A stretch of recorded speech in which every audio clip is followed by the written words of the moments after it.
Hello, hello, I'm Kads, and welcome back to the free-to-play review. So today's topic is going to be the latest iteration of the summon pool, specifically the Infernal summon pool. So we're back to the demon spawn. Maybe they're going back through all of the faction unity champions, we'll have to see. Or maybe it's just because it's the demon spawn Chaos Awakes event, and that's why they're picking this. But nonetheless, this is the current iteration of the summon pool going on. It's a rehash of one from last year where it's focused on the demon spawn faction, and the headline champion, of course, is the faction unity champion, Volcanos Fumor. Now, the demon spawn faction has been one of the strongest in the game for a very, very long time, and of course it's gotten even stronger in more recent months with the recent additions like Volcanos himself, and as such the offerings from this summon pool are going to be quite lucrative because they are all from the demon spawn faction. So we have Preva, who's relatively new, but she is a single turret reviver healer style champion, decent support. Sissy, a flame tongue, one of the stronger HP burn activators in the game. She can also place it, so she brings it and can activate it on an AoE. Wither the Crown, one of the best healers in the game, a really good tank, really good at surviving. Hefrak, more of a cheese nuker, but nonetheless people run him in stone skin. You run him with cheese, or you just run him in stone skin.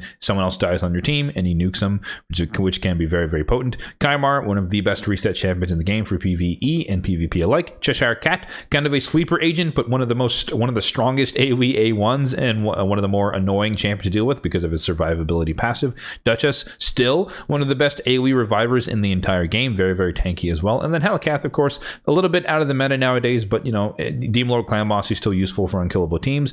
He's useful in the Cursed City. He can be a DPS. He's great for protecting your team with the block damage. So anyone you get, maybe the exception of Preva, is just not as good compared to Duchess, but pretty much you'd be well off with any of the legendaries, including Volcanos himself, of course, one of the most powerful nukers, anti-speed buff champions in the game. So in terms of the epics, though, it's a little bit less desirable. Demon Spawn is definitely weaker when it comes to the epics and below, but nonetheless, a couple of honorable mentions.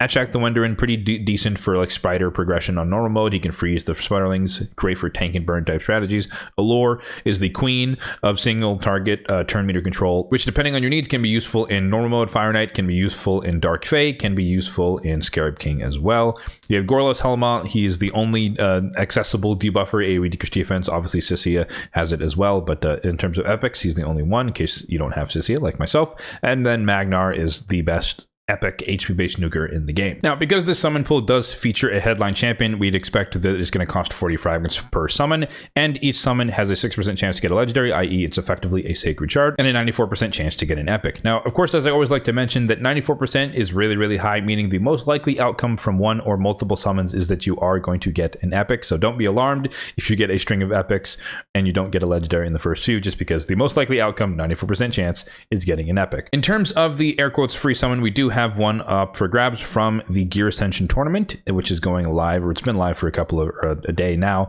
It goes on for 3 days total, but all the way out there at 12,000 points, you can earn yourself one free shot at either one of the legendaries or one of the epics in the summon pool. And yes, you can see that for once, I am actually participating in this one. Obviously, there's no fusion going on right now. There's no Titan event going on right now, at least at the time of this recording. The champion training tournament has begun, but over the past day and a half, I've spent a decent amount of energy and some gems, to be fair, working towards getting this free summon, because one, I wanted to run Sand Devil anyways, and that is what I have been running to get this many points. But more importantly, there was nothing else for me to spend my energy on. Obviously, I could be running the event dungeon, I could be running getting masteries. I definitely have a backlog of champions for that, but I decided to take the next few days to run some Sand Devil, and effectively immediately after this I'll be jumping over to champion training, just for context, because it is live now.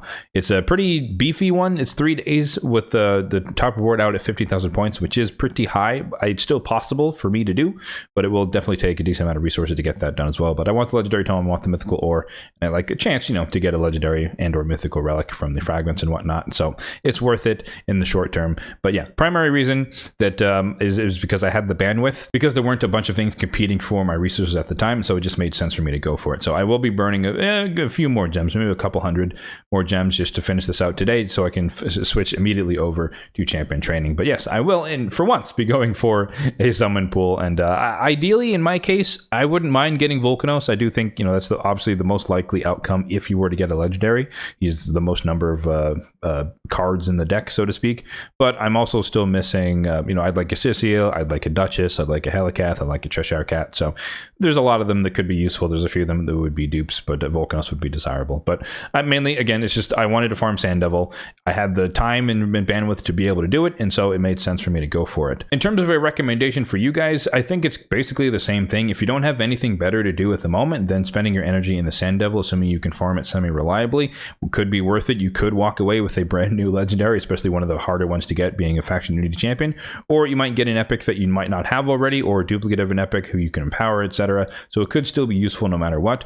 Or of course, you could just skip it, just like any other summon pool. I've skipped plenty over the years. They're not mandatory for you to participate in, and it is only one summon after all. But you miss 100% of the shots you don't take, right, as they say. So I recommend going for it if you have the bandwidth, you have the energy, you have the gems, you have the resources to go for it. But if not, then don't feel bad about skipping it, because I've done that many times over the years. Now, in terms of strategy, this summon pool will extend all the way up until Friday, meaning that you can claim this if you assuming you have one or multiple summons during the champion chase that should be live this weekend.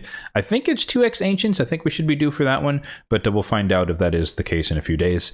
But yeah, this will count. At worst case, you get an epic, which is at least 250 points in the champion chase. So it's definitely behoove of you to wait until then for no matter what form of summoning you're going to be using for this. So I do recommend that as well. But I'm mostly just highlighting the fact that the events actually overlap. I know, like, the last summon pool, technically speaking, the summon pool ended before the champion chase, but I was still able to get credit because I just let the summon pool end, and then it just it collected the champion once I logged in, which was after the champion chase was live, and thus it still counted towards the champion chase. So you can kind of play the game with that a little bit, but in this case you don't have to worry about that at all. So yeah, that's going to do it for the free-to-play review of this Infernal summon pool. Let me know in the comment section down below if you do plan to go for the air quotes free summon, and who are you hoping to get the most if you happen to get a legendary, or maybe you're hoping for an epic. Let me know in the comment section down below. As always, if you did find this video helpful, then be sure to hit that like button down below. It really does help out the channel, and also feel free to hit the subscribe button down below if you are enjoying the content overall on this channel for more content just like this one in the future.